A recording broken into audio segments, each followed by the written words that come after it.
Alright guys, what is up here? Charles from Team COG coming at you guys here with a Fire Fist deck profile. You guys have been wanting one, so I figured I'd get you one. Now this is just a skeleton of the list that I am testing, so do with it what you will, adjust it how you want to. For the most part guys, like my goal was to utilize, trying to fight the meta by utilizing some of the power aspects that Fire Fist have, and that is going a crazy amount of plus. And that's just kind of what the list is supposed to do. We are not playing any Tri-Brigade cards except for in the extra deck, because like I said, I believe that this deck already has to meet two right ratios of Fire Formation and Fire Fist. By adding in Tri-Brigades, you're introducing a third like archetype or a third variant to that, which can lead to more bricking. And to be quite frank, the only good combos I've seen from the Tri-Brigade is just being able to loop Tiger, and that's, that's not the best in my opinion. Yes, it's kind of gimpy. Yes, it's strong, but it's not like the win condition I want the deck to have. So without further ado, remember, if you guys want to, hit that join button down below. Join the Crusade. Actually, some of my best Crusaders are Fire Fist fans, so if you guys want to learn more and talk Fire Fist discussion, Ancient Warrior discussions, or just Tri-Brigade discussions as well, go ahead and hit that join button, support the channel. It'd be great appreciated. But if you guys also want to support the channel, you guys can get yourself these beautiful Breeze Before Iron Stats, or Gearsu Rising, or World Legacy World Heroes, or an Ecomech sticker at teamcogcompany.site in the link down below. Let's go ahead and jump into the profile. So to start out with, guys, you are rocking the triple Elephant. So Elephant is by far my favorite of all the Fire Fist. I've always said this multiple times. This card is essentially the Atlantean Prince of the deck. It just allows you to extend and start your combos. It allows you to get access to Panda, and it allows you to get access to Eland whenever you need to. It's just super strong in my opinion. Normal or special, send for cost to special summon a Fire Fist from hand. So that's just something I should go ahead and say now that I have this guy out, is all Fire Fist cards have the ability to send for cost Fire Formations, and the entire gimmick of the deck is getting Eagle out, so then you don't have to use that cost, so you get like powerful effects. But yeah, so triple Elephant in my opinion. Now moving on, I am still choosing to play triple Panda. So people have a love and hate with this card. People are like, play none of it, play one of it. Clearly those people have not been hand trapped enough with the deck to understand how good Panda is. Now, arguably, if you guys wanted to, you could cut Panda down to 2, but then to me, like, some of the best combos like this deck has are 2-card combos, and Panda and Raven are still one of the best 2-card combos this deck has as like far as resource advantage and resource management. So by taking down Panda to 2 or 1, you're just reducing your chances of seeing that 2-card combo. And it's almost like, I don't know, it's almost like taking Red Resonator, playing 1 Red Resonator down because you don't like seeing Red Resonator, but liking and noticing the 2-card Resonator plus Tinky combo gets you know what I mean? But for the most part, for people who do not know what this is the multi-faker of the deck. Whenever there is a Fire Formation card that gets activated, doesn't matter when, where, how, as long as the Fire Formation spell or trap gets activated, you can Specialist Guide from your hand, and then he allows you to Monster Reborn back a Fire Fist. But then for the rest of the turn, you're locked into Fire Fist monsters. That is the big restriction that people say this card is bad with, but I'm telling you guys that is not too bad. You just play around this restriction, and sometimes when you get hand trapped, you have to play this, and that's just where I think playing 3 Panda are really good. It is very searchable with the Elephant over here, but sometimes you just want to hard open Panda so you can use Elephant search for Eland, because Eland is the way that you establish under 5 summons the ability to protect your board from like hand traps. And then further on, you can link off the Eland into an Appaloosa Bow, at which point, if the Eland has negated a hand trap that turn, it's done its purpose. But Panda is just here because if you get hand trapped, like this deck is very fragile to hand traps from a brew. So when you get hit with those guys, Panda is just that recursion that allows you to play through that. Most notably, I would like to say that if this card did not have the restriction, everyone's opinions of this card would be bad. But for my list and the list that I am playing, Panda is only coming out on my turn when I get interrupted or I get the rocked. Other than that, Panda is staying in my hand to be summoned on my opponent's turn. That way that I can get resources during my opponent's turn. And then for another 3 Dragon. So Dragon here is extremely important. It's like our Satellar Knight Altair, our Wolf Bark of the deck. It just says once per turn, not a hard once per turn, you can Monster Reborn a Fire Fist by sending 2 Fire Formations. But with Eagle out, we don't do that cost, right? So we just practically, the entire combo sequence is looping this guy multiple times to continually get back and get back and get back. You're bringing back the Rooster. You can bring this back to get a rank 4. You can just do whatever you want, however you want to, with the Dragon, which is super good. It also allows us to set our 1 trap in the deck directly from the deck, which is whenever you activate a Fire Formation while he's on field, he gets to set a Fire Formation trap directly from the deck. But that is it for Dragon. Moving on, triple Raven. Raven is a 1-card starter. This is something that this deck kind of like after this CCS is done, I plan to be hitting this deck a little bit harder because this deck like really makes the brain work. There's so many 1 and 2 card combos and 3 card combos this deck has, and I just want to learn them all because this deck has a very high learning curve and a very high like skill ceiling, if you ask me.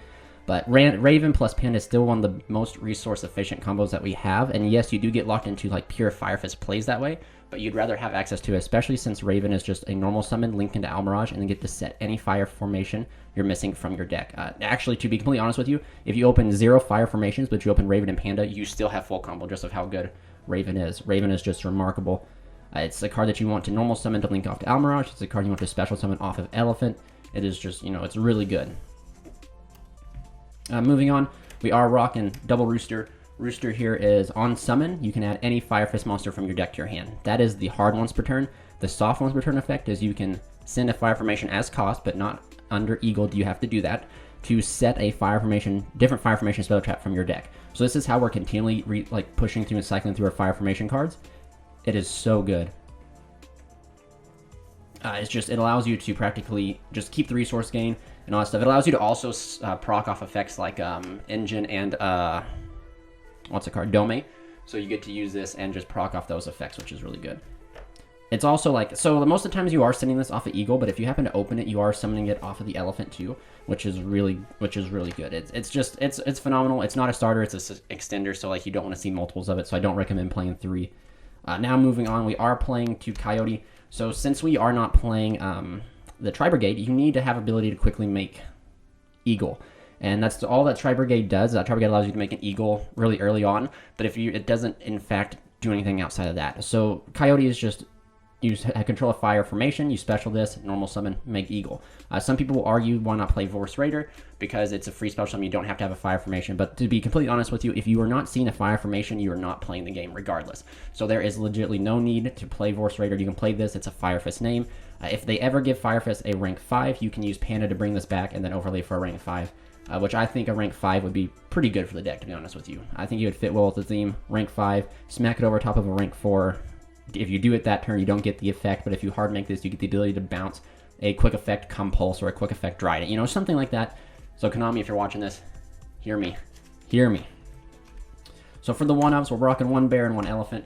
So in my opinion, I am not a huge fan of bear. I have never been a huge fan of bear. I know some people, OG players, love the bear Tiger King combo. I know some people believe that combo is just snowballs out of control. I'm just not a fan of bear. In fact, I'm actually more a fan of a buffalo, because if you're playing the red resonator build, you want to see the buffalo more than you want to see the bear, because by just getting buffalo to the graveyard, you have extending follow-ups throughout your turn whenever you want to choose to use buffalo. Whereas if you see bear with the red resonator, you don't get to do anything. It's just a level 4. At least in the case if you have buffalo, you get multiple utility out of it.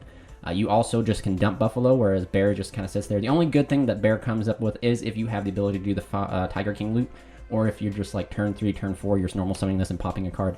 But other than that, I would almost cut out bear for a second buffalo. But we'll do some more testing. I plan to be, like I said, hit this deck pretty hard upcoming, so we'll just see. For the final Fire Fist, we are rocking 1 Eland. So that's the one thing about this list that kind of is contradictory to most lists, is that Horse Prince will restrict you from summoning level 5 or higher, so you can't summon Eland or you can't summon Panda the turn you summon Horse Prince, and that is, that's not the best. But Eland's in here because Eland, when you get interrupted, you have to use Panda. When you use Panda, you're locked in Fire Fist. This is still an easy, accessible negation that we can get to that is with pure Fire Fist. You know what I'm saying? So by using Eland, we just have access to it. We can just summon it. There is some combos, which I still need to work and tinker on a little bit more before I showcase them. Like you can put this guy out on your 5th summon, and you're okay from hand traps. But those are it's still in works, because this deck is very, very skillful and very high ceiling and requires a lot of thought process. And I haven't just had the time to put in all my brain power to this deck at the moment. But it's really good. It's an in-themed negation. I really cannot stress that enough. It's the only deck that I know of currently that exists that plays a main deck ritual monster that's not an entire ritual-based deck, But it's our monster negation. I can't really say much more about it. You don't have to play this. However, I have found myself, if you do not play this, you actually lose out on the max potential of your Raven Panda combo, and that's almost the reason why we play it. In my opinion, it's just so when you do see Raven and Panda, you can still make Eland. And then, like I said, if you do get interrupted or you do get hand trapped, your Eagle gets ashed or something like that, at least at the bare bone minimum, you can still kind of put out an Eland, which is not the bad. If you put out an Eland and then you link it off into a Goddess Bow, because that's what you have to do. You're still not going too negative, or like going into the negative that much. Just simply because Eland's 1 negate, and if you're just linking off for an apt for 3, the negate will cancel out technically. So you traded a negate for a negate, you're still getting 2 more negates off of 1 card where you just had 1 negate. You know what I mean? So if you have Eland and you make a link for Apollosa, you're still getting +3 negates off of making Apollosa than you were just keeping out the Eland. But that is something I do try to do, because if I cannot end on a board of Swan or Sinto, or my Sinto gets baited, having Eland an additional to a bow is still pretty good, because that makes your bow be an additional negate thanks to Eland. And then Eland also sacrifices or sends for cost a fire formation card, which then can, spiral into other effects and stuff like that, etc. But yeah, 1 Eland. He was the main reason I got drove to the deck in the first place, was because I was like, wow, this deck can play a ritual monster, but it's not a ritual deck. That's really cool.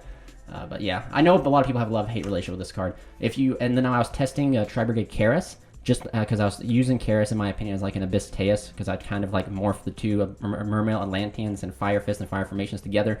Karis was going to be my Abyss Teus, where if you happen to hard open this, you could at least pitch this to summon out Karis, and then you could do a few things, and then you can banish this with the Karis to summon out like Ancient Warrior.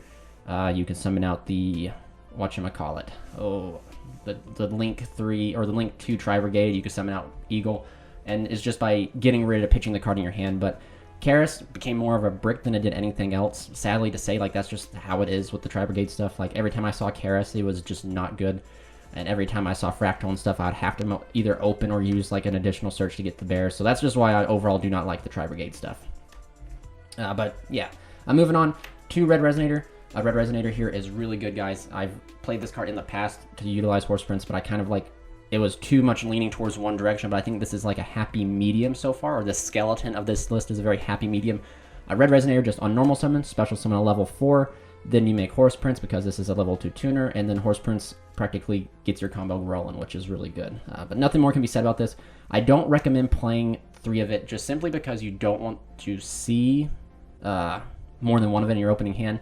You can play a Resonator's Call, but at that point, I think you're still, the Resonator Call probably the best option to play instead of playing multiple copies of this, because again, it is like, it doesn't do anything unless you open a Fire Fist.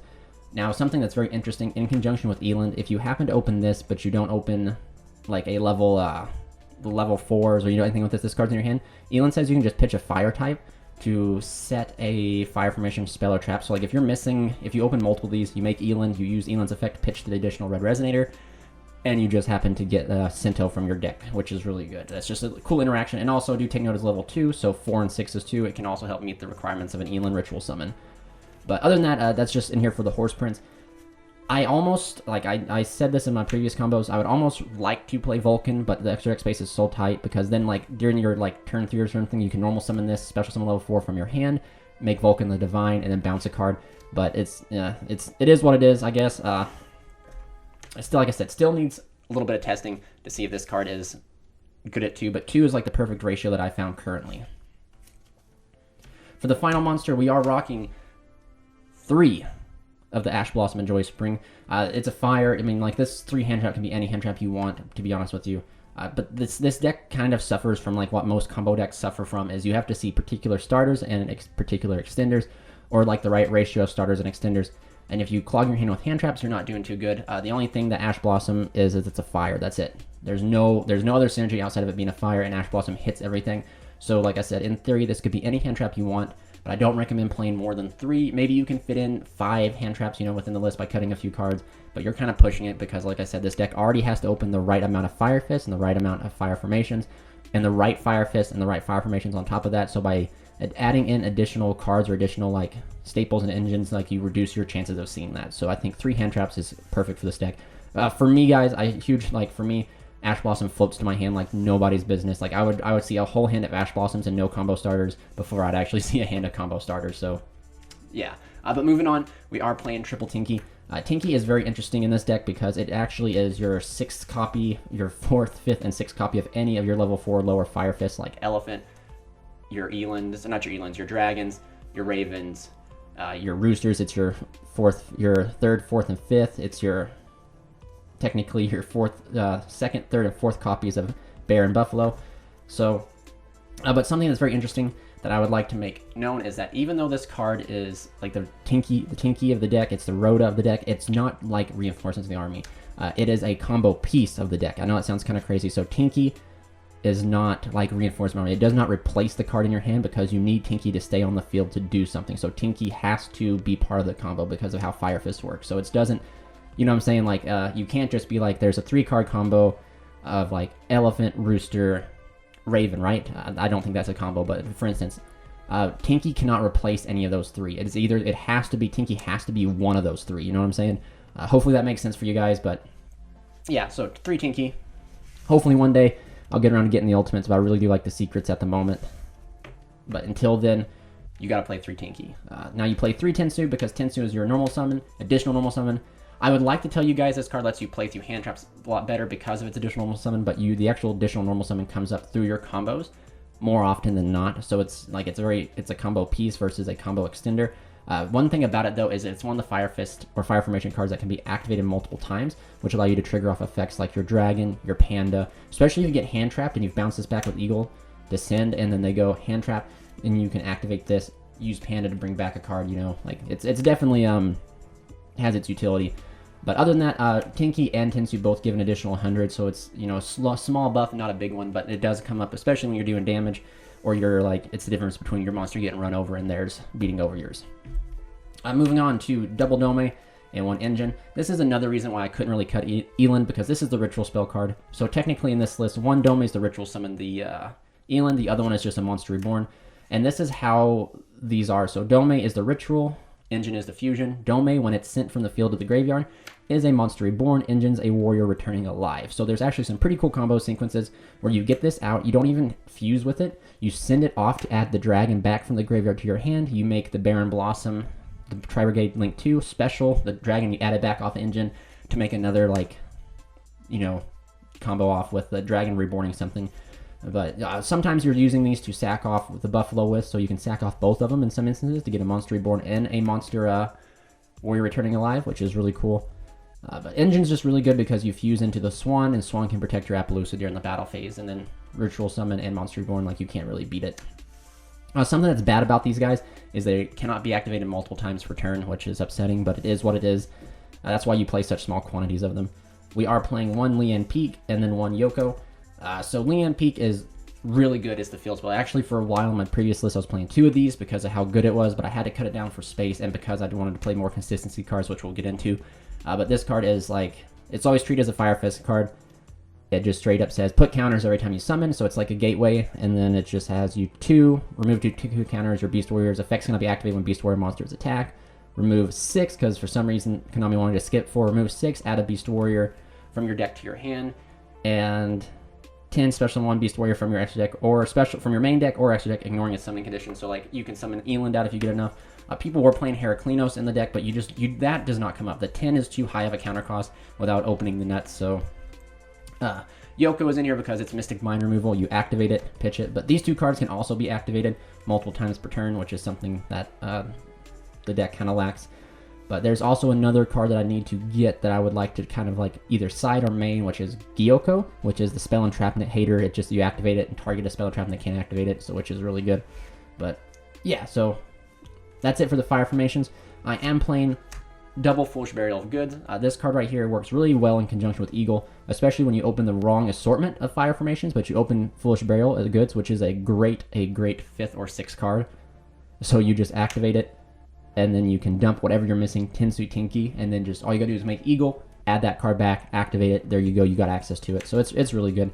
I'd almost maybe play 1 Goods and 1 just regular Foolish Burial, just for the option to dump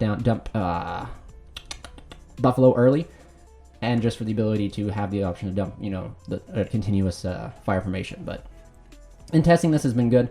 You could also cut this for anything actually you want, to be honest with you. I was just testing this to hopefully boost consistency because, like I said, you already have to open the right Fire Formation, the right Fire Fist cards. This right here just allows you to get access to the right Fire Fist or right Fire Formation cards that you need. So, moving on. 1 Call by the Grave, 1 Monster Reborn. Whoa. So Call by the Grave is really good. Your combo deck, It sucks that Konami decided to remove these, but you kind of have to play it. I'd almost recommend, if you guys have the money to and you guys really want to, replace these 3 cards right here with triple tactical talents, because that's really what the deck needs to compete, sadly, because one hand trap just kind of can ruin your entire play, and triple tactical talents will at least allow you to draw into extenders, such as like Monster Reborn, Panda, Tensu, you name it. But Call by the Grave is just the budget alternative. It's a Saki one of. If you have it and if you got it when they have the hand trap, it feels good. Monster Reborn is really good for extending, is just really good for a follow-up. Not much more can be said about it. The one of Trap Sento, you must control a Fire Fist and a Fire Formation, and then you can negate a spell or trap or effect that activates, which is really good. You're always ending on this plus like anything else. So essentially, Sento is just here as insurance for your Appaloosa to not get hit with Imperm, which is really cool. But that's it for the main deck, guys. I really hope you guys enjoyed this, enjoyed the main deck at least. If you guys have any questions, put down in the comment section below, but we're going to quickly move on into the extra deck because we're kind of pushing 20 minutes right now. To start out with, we're playing Double Eagle. So Eagle is really good in the deck. You must play 2 of it. I don't think 3 is necessary. 1 is too little. Eagle allows you to bounce back any fire formation from graveyard or field to Foolish Burial any Fire Fist monster you want. And to round off the Fire Fist links, we are playing Peacock. You could, in theory, cut Peacock, but just the little bit, like, it's just another link 2 you can make that'll put counters on Lian Peak. It is like a Borrowlord-like effect. If it's pointing to a Fire Fist, it can't be targeted, and then it just allows you to send and take cards, like send a Fire Fist to take a card and point to it, which is really good. Something that I would like to incorporate back in this extra deck, like I said, this is all just like a list, is a link 3, especially when you make this and take something, because they will get it back. You need to have a link 3 to link it off, you know what I mean? So like they don't get it back to their field, unless you're going for lethal. But that's it for the Fire Fist link monsters. Moving on, we are rocking 1 Almirage. Almirage is extremely good because it just allows you to turn Raven into this right here. 1 Fajit, the Baron Blossom, and 1 Tri-Brigade, Ominous Omen. So this card barely comes up. This is essentially your Boral Sword of the deck. This could be Boral Sword. I do recommend, if you don't have this, you don't want to play this, play Boral Sword instead, because you need to put on damage. But the reason I chose to play Ominous Omen is because this card does answer the oh, that one big guy. Oh, I forget his name. How could I forget his name? I have PTSD from him. The Dragoons. This card is a non-targeting banishment for Dragoons. So, like, you summon this, you can just banish Dragoons. And then another chinky thing is, like, so, like, if they out Appaloosa, you can just make this, and then, like, whenever you fire off your Panda during their turn, your turn, you can just continually banish a card, which is really, really good. But other than that, this right here does not have to be this. It can be Boral Sword. It's just I wanted to have an out for Dragoon in the deck. And then Fajit, the Baron Blossom, is phenomenal, guys. Like, this card is actually probably the best card that we have gotten support-wise, because we can just link these off and special summon the additional dragon from our hand that we add through a combo, or now it just changes combos completely, where instead of, like, adding other pieces, you're adding the dragon. Make this special dragon. Dragon will summon out another one, get a resource, and then you have a link 4, but it's a 3 material Appaloosa. And then this card will let you draw a card and put back a card, which is some huge boost to consistency. Allow you to get those dead Fire Fists or dead Fire Formations out of your hand. But anyway, this is like, kind of standard. The last Link monster is a Appaloosa the Goddess Bow. The entire reason that this deck wins against Drytron, and I don't take it as gospel, like I say, it doesn't win all the time, but one of the good reasons is this deck has a good matchup against that deck is because the deck can put out the Goddess Bow with a lot of protection. And Goddess Bow just negates every Drytron name that activates. And then, like I said, you have Sento as, like, insurance to be able to protect it from Imperm. Or, like, you can also negate, like, those very powerful spells. I do believe, like, the Nova can summon it in attack. So, like, they can bait a few negates, go Nova to summon, and, like, you could have 1800 app to bait. And then, like, they use Nova, which will summon out one of the little guys where that's 2k to beat over app. And you can just negate that with Sento. It's just good. It's what makes this deck very good, in my opinion. But, yeah, so Appaloosa Bow, or Bow of the Goddess. Appaloosa, the Bow of the Goddess, is definitely an honorary Fire Fist in this list for sure. Roast me, guys. I know I said last time I did a profile I'd get them, but I haven't gotten around to it because I've been lazy. Hopefully I can find them at the CCS. But we're looking at Brotherhood of the Fire Fist, Tiger King. So Tiger King is really good because it's a high impact card, because on summon it gets you any fire formation you're missing, and then you can detach from it, and then it's like a skill drain for the entire turn. I think it's for the entire next turn too. All cards on the field lose their effects if they're not Beast Warrior. So if you end on this, I know it sounds kind of crazy, but if, like, your hand is, you're forced to go Fire Fist combo without, like, and you get restricted, you make this, your opponent really has to respect this card, because if they don't respect this card and they leave it here during the turn, you're just going to activate the effect and book and like completely wipe out their entire turn. So they have to respect this card and solve it before they solve anything else. And this card also works very well in conjunction with the next Fire Fist card, which is Cardinal. Because during your turn, like your turn 3 when they've like made their board or something, or like during turn 2, you can summon this guy, use its effect, and either if its effect resolves or you bait out the negate, you then follow up with a Cardinal, and then use Cardinal's effect to shuffle back 2 cards. So it's really good in that matter for sure. Like it allows for really good pushes. But that's it for the Fire Fist XYZs. I chose not to play Tiger or Lying Emperor because like the add back's not too important. I know there is a combo, I actually showcased it on the channel, where you can actually search out Ash from the deck by using Hala Fibrax on the Tiger Lion Emperor, excuse me. But yeah, there's no need to do that. I think that's just more showcase than anything else. But for the final XYZs, we are playing 1 Dweller, 1 Shock, 1 Trident. So this right here, you don't have to play this. You could play anything you truly want. Like you could actually put in Heraclinos, Trail Dragon, you name it. But I just thought this right here kind of fit well with the strategy, and the fact that you can use this to pop your own formations, like like Engine and Dome, are really good. Dweller is just phenomenal. Like you'd put Dweller against Dino, you win. Dweller against like any type of like Graveyard Reliant deck, you win. So Orcust, etc.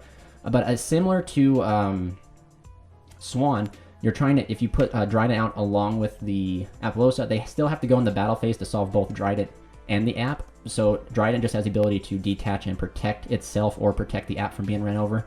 And at that which point, if they actually attempt to run over the Dryden and you have to, you know, pop another card, like Dryden does its job by just doing that. Again, like if you are ending on Dryden, sometimes you're always trying to push out a Swan 2 to end with Dryden. So then if they try to go to the battle phase to force the Dryden early, you can just pop it with Swan, which is really interesting. But yeah, that's it for the XYZs. For the final 2 monsters, we're rocking a Swan and a Horse Prince. So Swan is just in here to fuse out to protect your Apollosa from battle phase shenanigans. And other than that, it is really good in time, guys. The best feeling ever is time in the round, the person extends the handshake because they think they've won. You go, oh, no, no, no, no, no. Engine effect, ritual summon, burn for 200, win for game. It's really good. But it's a battle phase Trident, so it allows you to protect your, like I said, your own personal Trident, or allows you to protect the Apollosa from being ran over during the battle phase, which is really good. And then Horse Prince here is just a combo piece. This card is actually quite crazy. When it's summoned, you just float out a level 3 fire monster. It could be any fire monster, really. And then you just are locked into level 5 or lower monsters for the rest of the turn. And then, yeah, well, actually, I think it's level, you cannot summon monsters level 5 or higher, excuse me. So, like, only level 4 and down can you summon, which is a very big hindrance, but not as big as you think it is. Like, it only stinks when you're forced to go on this and your hand is like Panda and stuff like that. But sometimes, like most times when you resolve Horse Prince, you're going to make an Apollosa. So that's just something that's totally great. But we're only summoning this off of the Red Resonator. We're not doing like any sort of like Vulcan plays or trying to summon this on a later turn. So that's why there is no Spirit in the list. But you just make this and then you can like summon out Rooster or Raven. And that's extremely good, especially if you summon out the Raven. If you have no fire formations, you can summon out Raven, link this and the Raven off into the Great Eagle, and then your Raven already gets you a fire, like a fire formation, like a Tensu. So then you get the additional normal summon of a dragon you had in your hand, So Horse Prince is really good, and it's a very powerful combo route to go through in forms of putting up a good board against like the current meta. So yeah, guys. So that is it for the list. I'll probably do a test into this to showcase you guys what I can do. I'm going ahead and apologize. This really got to be quite longer than I thought, but this deck just needs a lot of explanation for that's how crazy and how good it is. So anyway, guys, thank you so much for watching. Please remember to give me a like and a subscribe down below. Comment down below what you guys would play. Comment down below your Fire Fist list. Let's start talking, guys. So this is Charles from Team COG signing out.